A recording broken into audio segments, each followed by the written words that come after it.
Hello friends, नमस्कार। आज हम डिस्कस करेंगे अडर ओडिमा के बारे में। साथियों, ये एक विशेष प्रकार की सूजन होती है जो अडर और टीथ में हो जाती है।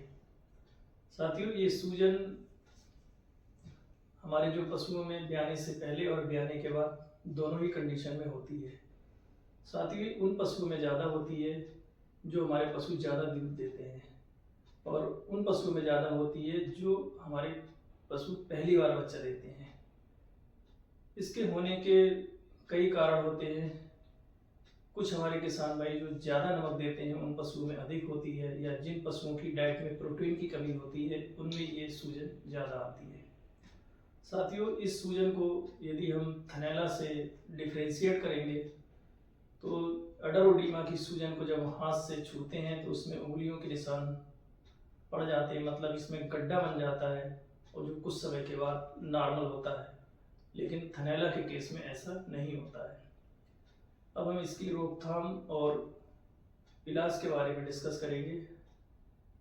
साथियों, यदि ये सूजन ब्याने से पहले हुई है तब भी इसमें हम थोड़ा थोड़ा दूध निकाल लेते हैं। यदि ये सूजन ब्याने के बाद है हमारे पशु में, तब अपने पशु का दूध कम से कम 3 से 4 बार निकालेंगे। ऐसा करने पर जो थन और अडर में जो प्रेशर होता है वो कम हो जाता है, जिसकी वजह से ये सूजन जल्दी ठीक हो जाती है। अब इसमें हम इलाज क्या करेंगे, उसके लिए हमें बोलस आती है, फ्रूमा बोलस आती है, जिसमें फ्रूसामाइड होता है। ये एक गोली सुबह देंगे अपने पशु को, एक गोली शाम को देंगे। और एक और गोली होती है जिसको मेविल, जिसमें फेनामिन मैलेट होता है। इसकी एक गोली हम सुबह देंगे, एक गोली शाम। साथियों, मात्र इतने उपचार से 90% केस में अडर ओडिमा हमारे पशु की पूरी तरीके से ठीक हो जाती है। यदि हम ये उपचार हम इंजेक्शन के द्वारा करना चाहें, यदि इंजेक्टेबल फॉर्म में देना चाहें, तो एक इंजेक्शन आता है रेडिमा, इसमें भी फ्रूसामाइड होता है। इसको हम 10 ml लगाएंगे। यदि हमारे पशु का वजन 300 किलो से कम है या यदि कमज़ोर है तो इसकी डोज 10 ml के बजाय 5 से 6 ml ही कर लगाएंगे। दूसरा इंजेक्शन इसमें हम कैडिस्टिन या एनहिस्टामिन लगाते हैं 15 ml। मात्र इन 2 इंजेक्शनों से ही ये सूजन पूरी तरीके से ठीक हो जाती है। साथ ही उसमें ध्यान रखना है, या तो हम इसे इंजेक्शन के द्वारा ये इंजेक्शन के द्वारा लगाएंगे, या फिर हम बोनस फॉर्म में देंगे। दोनों में से कोई एक ही रूट का हमें यूज करना है। साथियों, इसमें एक विशेष ध्यान देने वाली बात है, इसमें जो हम इंजेक्शन रेडिमा लगाते हैं, ये जो बोलस देते हैं फ्रूमा, इसमें फ्रूसामाइड होता है जो डायूरेटिक होता है। इसको हमें बार बार नहीं लगाना है और ज़्यादा नहीं लगाना है, क्योंकि ये क्या करता है, ये शरीर से वाटर और आयंस को यूरिन के द्वारा बाहर निकाल देता है, जिससे हमारे पशु के शरीर में डिहाइड्रेशन हो जाता है और इलेक्ट्रोलाइट इम्बैलेंस हो जाता है, जो पशु के लिए नुकसानदेह है।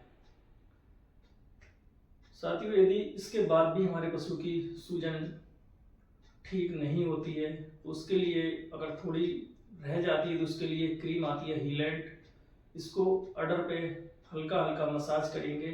तो साथ में एक कैप्सूल आते हैं देसी टीबर्म के नाम से, ये 3 कैप्सूल सुबह, 3 कैप्सूल शाम, लगभग 1 सप्ताह तक ऐसा करने से जो थोड़ी बहुत सूजन बची है तो इससे ठीक हो जाती है।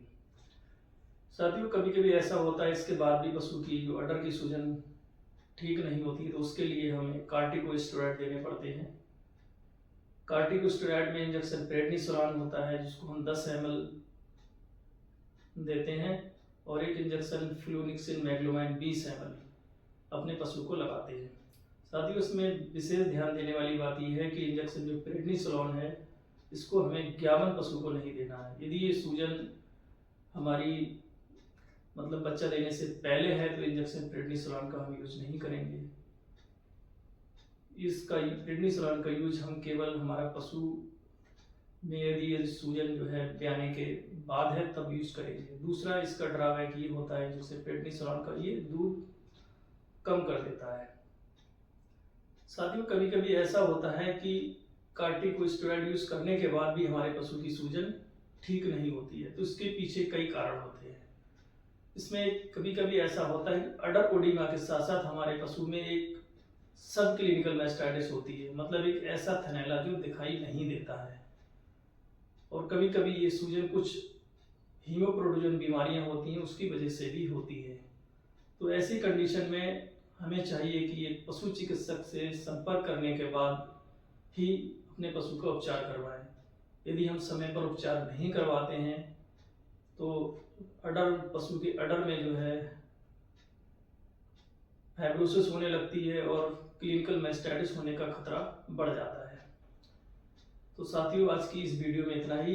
यदि हमारे द्वारा दी गई जानकारी से आप संतुष्ट हों तो इस वीडियो को ज़्यादा से ज़्यादा शेयर करें, जिससे ज़्यादा से ज़्यादा हमारे किसान भाइयों को इसको लाभ हो सके।